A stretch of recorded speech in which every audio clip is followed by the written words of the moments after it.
Good morning. My name is Richard Roth. I'm the current chair of the Board of Directors of the Ottawa Jewish Community Foundation. It's my pleasure to welcome you to our Foundation's second annual Power Breakfast. We have an excellent turnout this morning. We're looking forward to engaging in a discussion about our foundation and what it means to all of us. Before we start our program, I want to recognize the absence of Eddie Cook, the vision and driving force behind this event. Eddie could not be here today due to the recent loss of his brother Leo. It is through this event that Eddie believes we can learn about the incredible impact that supporting the foundation can have on our community. This morning, I'll be joined by some remarkable people who will share their own stories, describing the ways in which the community and foundation have made a difference in their lives. I know we're all looking forward to hearing from our keynote speaker, Jim Durrell, who will undoubtedly inspire us as he shares his perspective on philanthropy and community building. Last year, our speaker at the inaugural Power Breakfast was Richard Kliska. Richard clearly presented an easy-to-follow example how proper estate planning can include a gift to the community with significant tax savings and little impact to the estate beneficiaries. The feedback received from Richard's presentation was excellent, and we continue to ask our community members to consider making a legacy gift to the foundation as part of your estate plan. Before we begin the formal part of our program, I'd like to take a moment to acknowledge some people in attendance this morning. We have here today some foundation past chairs, including Norm Zagerman, Dan Kimmel, Bernie Schinder, Ron Levitan, and Harold Feder. Your attendance is appreciated. Please also welcome our guest, Jackie Holtzman, the former mayor of Ottawa.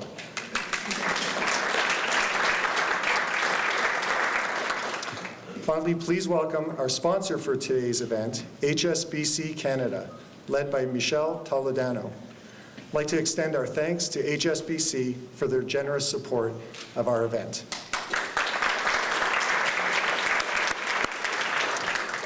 I now invite you all to serve yourself some breakfast, and we'll resume the program in just a couple of minutes. Thank you.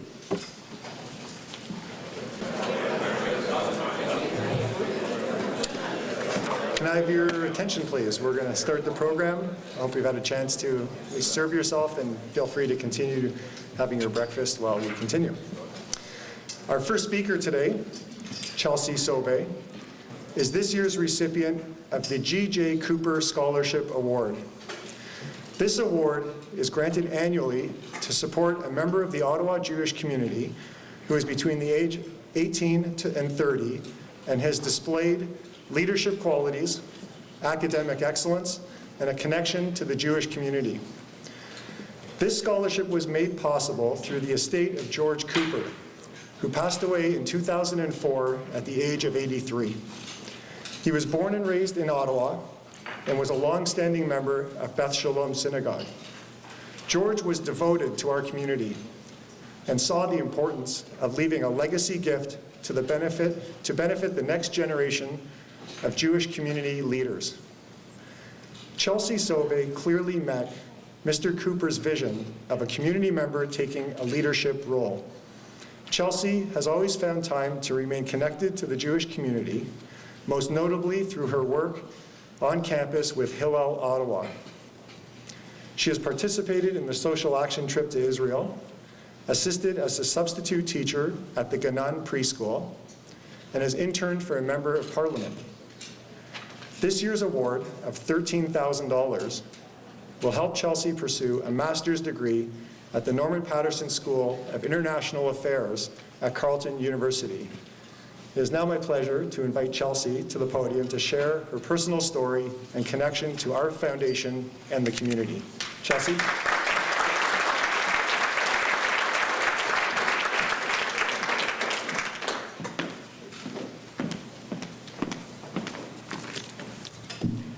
Just move that down.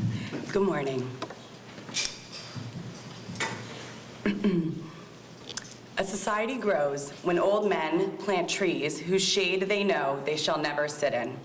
This ancient Greek proverb is in essence the foundation of the Jewish people. The connection of one generation to the next through memory and through tradition. L'Dor V'Dor has always been a cherished statement in my family. When we attend shul together, everyone knows that our family is anxiously awaiting the opportunity to sing those special words aloud. Privileged to be standing alongside my grandparents, mother, father, brother, and extended family, I sing along proudly. I sing along with the voices of my fellow congregants and their families and their generations. This connection amongst Jews is not limited to our community. Around the world, Jews celebrate their ability to give to the generations to come with mind, body, and soul. Standing before you today, I am as honored as I was when I first received notification that I was to be the recipient of the George Joseph Cooper Scholarship. What a privilege it is to be recognized in this capacity as a Jewish person of my generation, a product of the generation before me, and a contributor to the generations to come. I have a deep respect for this Ottawa Jewish community that I call home, a Jewish community that has always and will always be a passion of mine.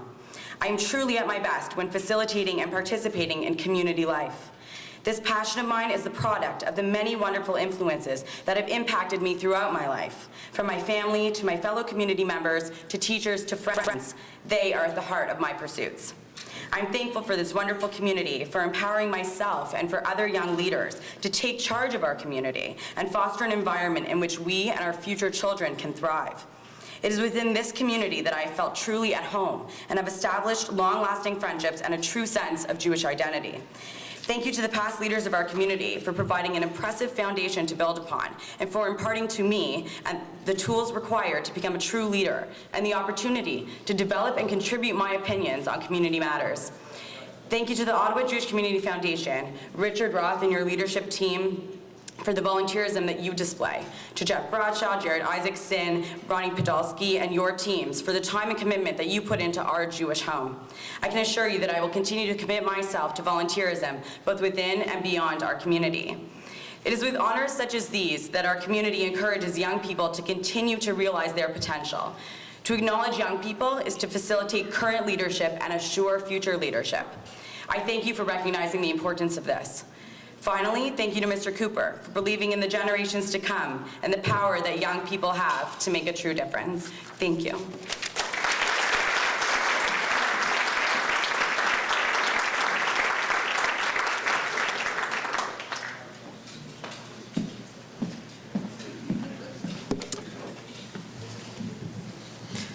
Thanks, Chelsea.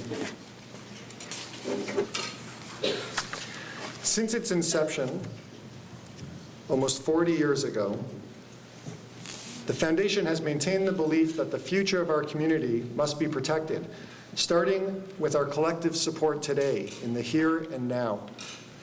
Through our annual distribution, I'm pleased to announce that in 2011, the Foundation dispersed over $2 million to our beneficiary agencies. Of that amount, over $80,000 was directed by our fund holders to Jewish Family Services of Ottawa. Jewish Family Services is a full-service, non-sectarian agency serving residents of the Greater Ottawa area. JFS offers more than 65 programs and services to children, youth, adults, and seniors. In the spirit of Tikkun Olam, their mission is to strengthen Jewish life in the Greater Ottawa community. Miriam Gorlashvili moved to Ottawa from Azerbaijan in 1994, resulting in many changes to her life overnight. Fortunately for Miriam, Ottawa's Jewish community, through the Foundation and Jewish Family Services, was able to extend its hand in support to her and her family in the start of their new life. Please welcome Miriam Gorlashvili to say a few words.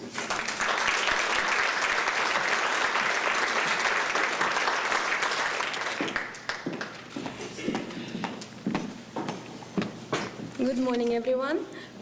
I immigrated to Canada in 1998 with my son, Teriel. We were looking to start our lives in a new country where we were total strangers. We came to the Ottawa Jewish community for help and received support from organizations like the Ottawa Jewish Community Foundation, the Jewish Federation of Ottawa, and its agencies. I was given opportunities to help me to start my life. I was able to obtain employment here at the JCC and worked here as a front desk clerk. Jewish community paid my son's tuition at Hillel Academy so he could receive Jewish education. My son went to the after-school program here at the JCC, and I could see him every day pass by the front desk where I was working. We celebrated his birthdays here. We even had an opportunity to fly to Disney World when he was 10. That program was also referred to us by Hillel Academy. My son is now 18. He graduated from high school. He is taking a program in business and entrepreneurial studies, and he already started 2 businesses. He hopes to be on Shark's Den in the future. I participated in career planning, job search program at the Jewish Family Services, and then was given an opportunity to run my own law clinic during my 2nd year of law school. I just approached Mark, and he agreed to give me this opportunity, and I was able to meet different people and see what area of law I actually liked. After graduating law school at the University of Ottawa, I felt it was time to give back and offer support to others. I'm actively involved with the Jewish Family Services and provide legal support to Holocaust survivors seeking restitution. I also work closely with the counseling group and seniors group at the JFS. My law office continues to sponsor various events for the Russian-speaking Jews. Without the organization like the Ottawa Jewish Community Foundation, the much-needed support for families like mine would not be possible. I'm a living proof of the impact of your decision to live generously to be powerful. By supporting the Ottawa Jewish Community Foundation, we are investing in our future. We are encouraging a culture where community members support one another and setting up an example that will be followed by future generations. This is what our community is about. Thank you.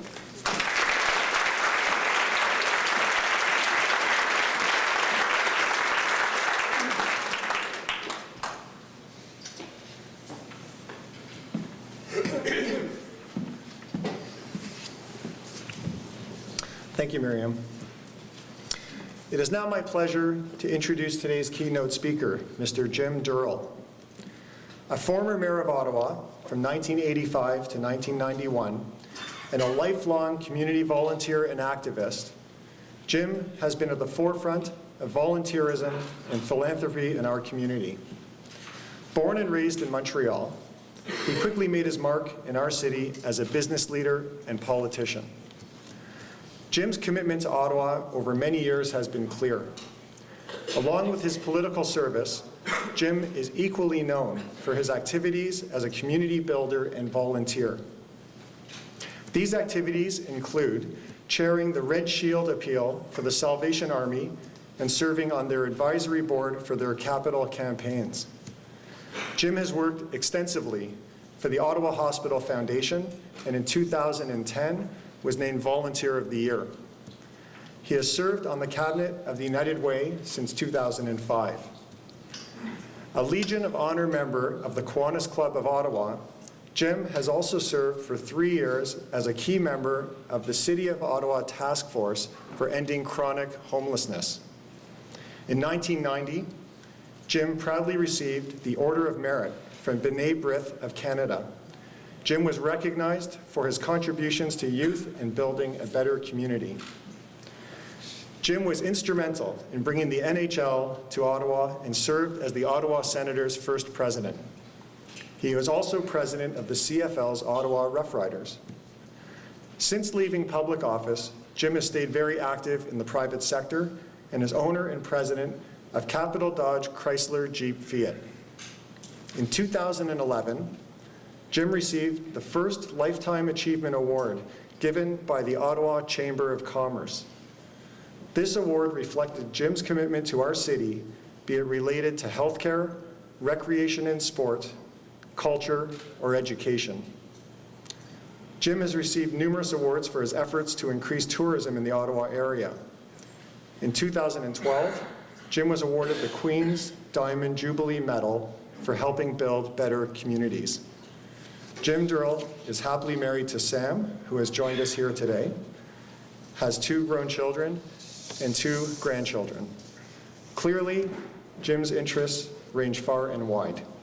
We have all benefited from his desire to build a strong community in Ottawa for today and the future.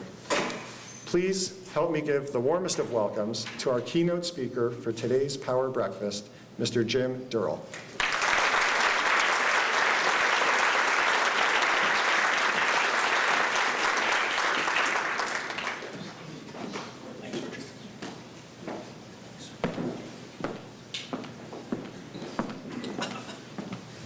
Well, good morning. It feels like a presidential debate with this elevated, my goodness gracious, in a long time since I've been this high up. First of all, my sincere condolences to Eddie Cook. Eddie was largely responsible for my being here. He's one of those individuals who epitomizes giving back, and his enthusiasm for Ottawa and the citizens of Ottawa is unlimited, and our thoughts go out to Eddie. Anytime that I can be in a room with an old seatmate of mine and a great Ottawan, Mayor Jacqueline Holzman, is a pleasure. And Jackie and I served together for many years, and I was deeply honored to have her follow me as mayor, and an outstanding mayor you were, Your Worship. And the only lady in the room who's ever called me a mensch is here, her sister, Evelyn Greenberg. And when I realized what a mensch was, I was honored, Evelyn, and I thank you. And I thank you all for being here early this morning and coming out to join exciting young people like Miriam and Chelsea. And when you see foundations at work and you see young people like this at work, you know that the world, to quote Mr. Trudeau, is unfolding as it should, although it was Desiderata, but he takes credit for it now, I guess. In April of this year, two of the world's great religions celebrated simultaneous holidays.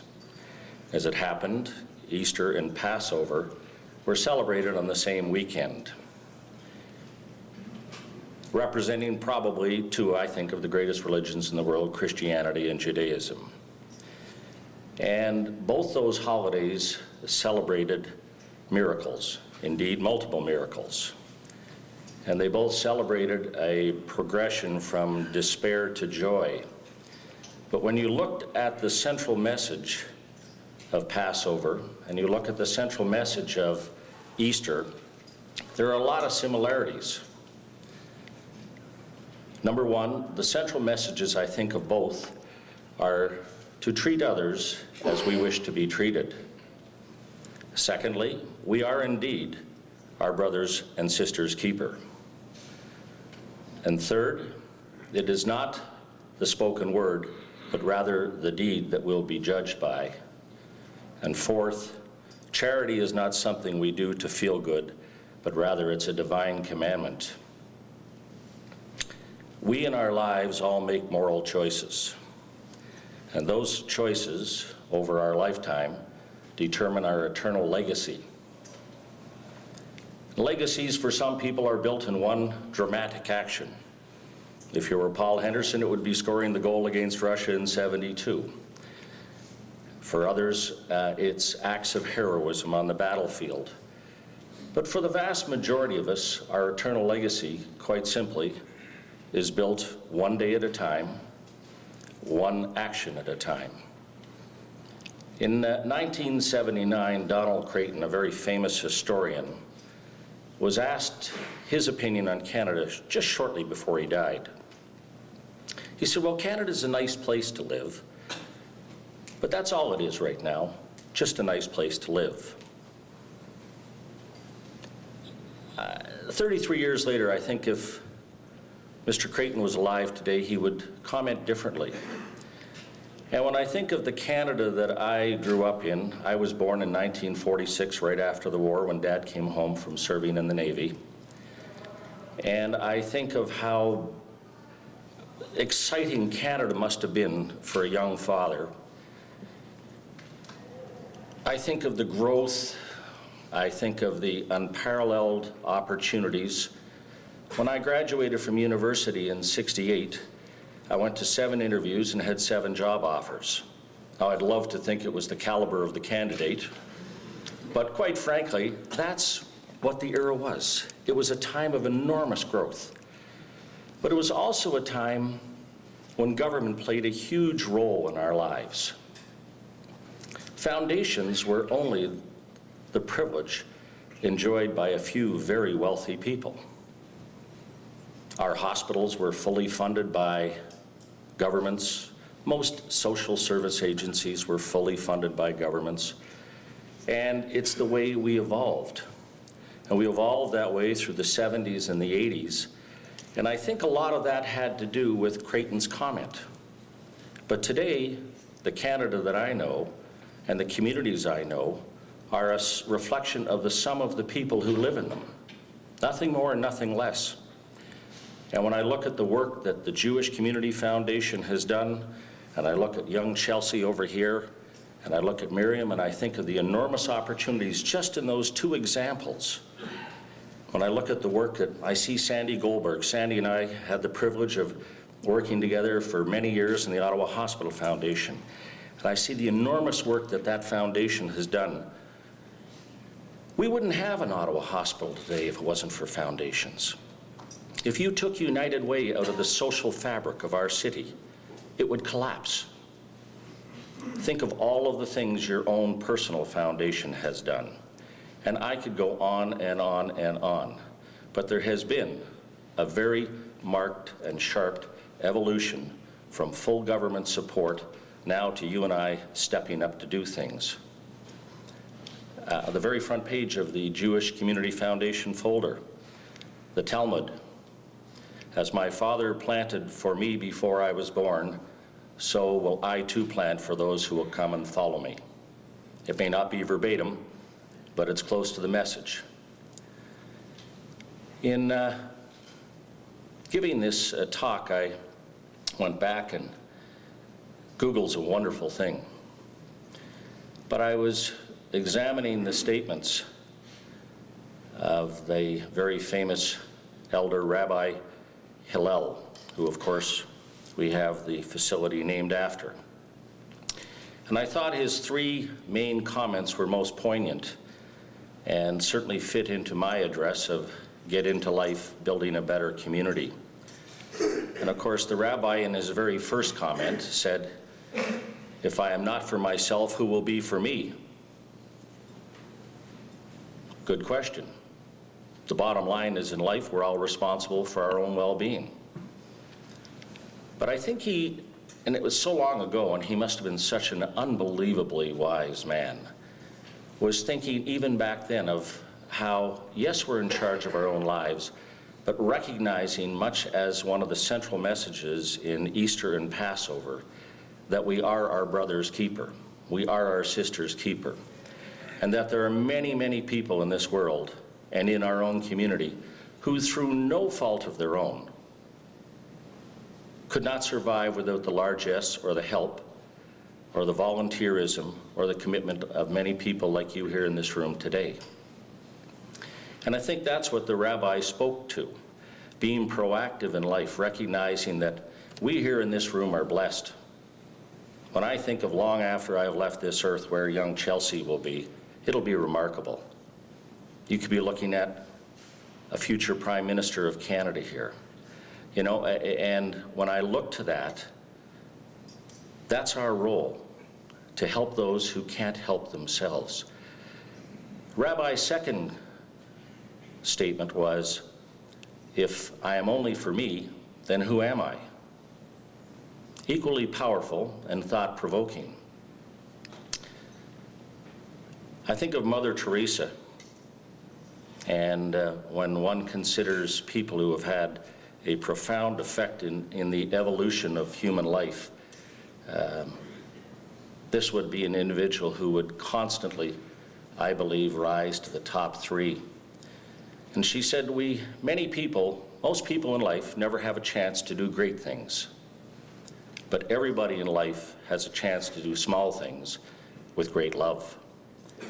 And that, to me, is the essence of life and giving back and making things better. I think of a very famous psychologist, Alfred Adler, who many years ago put an ad in the newspaper. And he said, "I can cure emotional illness and loneliness in 14 days if you follow my instructions." A week later, a lady showed up in his office and said, "I'm terribly lonely and I have no friends." Alder said to her, "Here's what I want you to do. For the next 14 days, I want you to do something for somebody. And I assure you, at the end of 14 days, your loneliness will be gone and you'll be well on your way to making new friends." She said, "Why would I do that? Nobody's ever done anything for me." He said, "In your case, 21 days. But I thought his prescription was so true and it was so valid, and it just said it all. And it was so, in many respects, just so simple. Charles Schulz was the creator of Peanuts and one of my very, very favorite comic strips. And I think the reason I loved Peanuts so much was Charlie Brown. Charlie Brown, the great pumpkin, never arrived. Lucy always lifted the football just as he was going to kick it. He never got the girls that he wanted to. He lost every baseball game I could ever remember. But Charlie Brown was about perseverance. And I think that's what Schulz tried to do when he created this animation, this character. And giving back and making a difference in the world is about perseverance. It's not an easy thing to do. It's a very difficult thing to do. It's easy to give money. It's much appreciated. But giving back in meaningful ways is a very challenging and difficult thing to do. And Charlie Brown, week in, week out, rose to the occasion and showed enormous perseverance as he tried to finally hope that it would turn his way. A couple of weeks ago, I was at church, and I only say that because in the order of service, there was a poem by a Benedictine monk, and it was entitled "Eradicating Poverty." And the very last sentence in the poem was really what resonated with me. And it was, "And God, may you please grant me and bless me with enough foolishness that I can believe I can make a difference in the world and do things that others say cannot be done." And again, that's the story. I'll finish with the rabbi's last comment. If not now, when? And some of you may have seen the old card, 5 frogs sitting on a log. If one frog jumps, how many frogs are left? One frog decided to jump, how many frogs would be left? Everybody says 4. You open the card, it says 5. Deciding to jump is not jumping. And it's so true. And how many times in life have we thought of ourselves or have been with people who are going to do something tomorrow? They're going to make a difference tomorrow. I heard Frank O'Drea at the Ottawa Police Gala Saturday night give a profound talk, and some of you would have heard Frank about his journey in life. And the old saying that the best time to have planted a tree was 25 years ago, the second best time is today. A quote that I love, and it's something that just, it burns within me, but it's from Agatha Christie, and it's The Mysterious Mr. Quinn. And it goes along this line: "You think your life may be your own, but do you dare take the chance that you are not part of a far greater drama under the orders of a divine producer? Your cue may not come till the end of the play. It may be totally unimportant, a mere walk-on, but upon it will rest the entire issue of the play. If you do not give your cue to another player, the entire drama may collapse. You as you may not matter to anyone else in the world, but you as a person in a particular place may matter unimaginably. I believe in our lives, each one of us is a person in a particular place at a particular time, and that we can have